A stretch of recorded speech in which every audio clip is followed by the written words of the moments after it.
আসসালামু আলাইকুম and hello everyone, welcome back to Faria Mim blogs. আশা করি আপনারা ভালো আছেন, আমিও ভালো আছি। তো আজকের ব্লগটা শুরু করব একটু রান্না বাড়ার আয়োজন দিয়েই। আমার হাতে মাখিয়ে আমি যেভাবে গরুর মাংসটা রান্না করি সেটাই আজকে আপনাদের সাথে শেয়ার করব। তো এখানে আমি মাংসটা ভালোভাবে ক্লিন করে নিয়েছি, তারপরে আদা রসুন বাটা দিয়ে দিয়েছি, লবণ, হলুদ, মরিচ, জিরা গুঁড়া, সব গুঁড়ো মশলাগুলো দিয়ে তেল দিয়ে ভালোভাবে হাত দিয়ে কিন্তু মাংসটা মেখে নিব।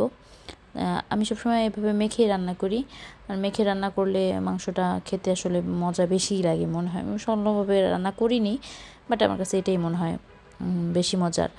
তো আমি দেখেন কি সুন্দর করে ভালোভাবে মাখছি। আর আমি একটু অল্প পরিমাণে রান্না করবো, যেন 2টা বেলা হয়ে যায় আমাদের দুইজনের। তো সেটা করে আমি মাংসটা রেখে দিলাম মেখে। এখন আমি যেটা করব, পেঁয়াজ ভেজে নিব। পেঁয়াজের মধ্যে আমি দারচিনি এলাচ দিয়ে দিয়েছি। এখন এটা একটু ফ্রাই হয়ে আসলে এটার মধ্যে আমি মাংসটা ঢেলে দিব। তো অফ ক্যামেরায় কিন্তু আমি মাংসটা পেঁয়াজ ভাজার মধ্যে দিয়ে দিয়েছি। তো আমি কিন্তু কোনো পানি দিইনি, জাস্ট হাতটা ধোয়া পানি দিয়েছিলাম, হাতে যে মশলাটা লেগেছিল। এখন আমি ঢাকনাটা ঢেকে দিয়ে মিডিয়াম আঁচে কিন্তু ভালোভাবে কষাই নেব। দেখেন এই যে একদম পানি শুকিয়ে গিয়েছে, যখন এই যে আমি জুম করে দেখাচ্ছি, যখন একদম তেলগুলো উপরে ভেসে আসবে, তখন আমি যেহেতু আলু দিয়ে রান্না করব সেহেতু নতুন আলুগুলো দিয়ে দিব। আলু দিয়ে হয়ে গিয়েছে আমার। তো এখন আমি আবার ভালোভাবে কষায়া, যত কষাবেন মাংসটা ততই কিন্তু মজা, সবাই জানে, তবুও আমি একটু বলে দিলাম। তো আপনারা কারা কারা এইভাবে রান্না করেন অবশ্যই আমাকে কিন্তু কমেন্ট সেকশনে জানাবেন। আর যারা যারা আমার ভিডিওটা দেখবেন অবশ্যই ভিডিওটাতে একটা লাইক দিবেন, ফলো দিবেন, আর পেজটাতে একটু লাইক দিয়ে দিবেন। তো আর আমার গরম পানি করা ছিল কেটলিতে, আমি পোলাও একটু রান্না করব, তাই পোলাওয়ের জন্য গরম পানিটা করেছিলাম। তো এর জন্য আমি ভাবলাম যে গরুর মাংসতেও গরম পানিটা দিয়ে দিই, তাহলে কিন্তু বেশি মজা হয় আর মাংসটা একটু তাড়াতাড়ি সিদ্ধ হয়ে যায়। তো এই যে আরেকটু বেশি যেহেতু একটু ঝোল ঝোল করবো, কারণ আরিশার বাবা খুব ঝোল ঝোলই পছন্দ করে। তো এখন এই যে দেখেন আমি পানি দিয়ে ঢেকেও দিয়েছিলাম, বলক চলে এসেছে। তো এইভাবে আমার রান্নাটা হয়ে গেল গরুর মাংসটা।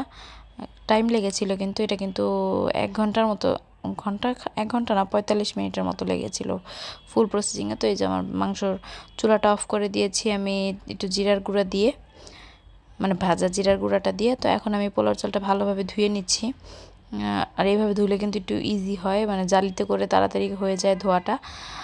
তো এখানে পোলার চালটা ততক্ষণই ধুবো যতক্ষণ একদম ফ্রেশ পানি না বের হবে। তো এখন আমি পোলার চালটা ছেঁকেও নিয়েছি ইয়ার মধ্যে রেখে জালিটাতে। তো এর মধ্যে আমি পোলাওটা বসাই দিলাম। একদমই শর্টকাট ওয়েতে আমি পোলাও রান্না করি। জাস্ট পেঁয়াজ মরিচটা ভেজে একটু দারচিনি এলাচ দিয়ে পেঁয়াজটা হালকা একটু যখন ট্রান্সপারেন্ট হয়ে যায়, তখন চালগুলো দিয়ে চালটা ভালোভাবে ভেজে পরিমাণ মতো পানি দিয়ে দিই। তো এই যে দেখেন পোলাওটা কিন্তু অনেক সুন্দর হয়েছে, একদম পারফেক্ট ঝরঝরা পোলাও হয়েছে, আর খেতেও কিন্তু মজা লেগেছে। তো আজকের ভিডিওটা এই পর্যন্তই থাকবে। আপনাদের যদি ভালো লাগে আপনারা কিন্তু অবশ্যই এভাবে রান্না করে খেতে পারেন। আর একদমই ইজি এভাবে পোলাও রান্না করা। হয়তো বা সবাই পারেন এইভাবে রান্না করতে, আমি কিন্তু আগে পারতাম না। তো এখন আমার একটু দমে দিতে হবে যেহেতু পোলাওটা, তো আমি এই ঢাকনার ছিদ্রটা বন্ধ করার জন্য আমি একটা ম্যাচের কাঠি ঢুকাই দিছি, জানি বন্ধ হয়ে থাকে। আর একদম চুলার পাওয়ারটা একদমই কমাই দিছি। তো এই যে দমে দেওয়াতে দেখেন আমার পোলাওটা একদম পারফেক্টলি রান্না করা হয়ে গেছে। তো এখন এই যে গরুর মাংস ডান, পোলাও ডান, আর সাথে আরিশার বাবা অনেক মজা করে সালাদ বানাইতে পারে, তো একটা সালাদ বানাইছে। তো এই যে সালাদও ডান।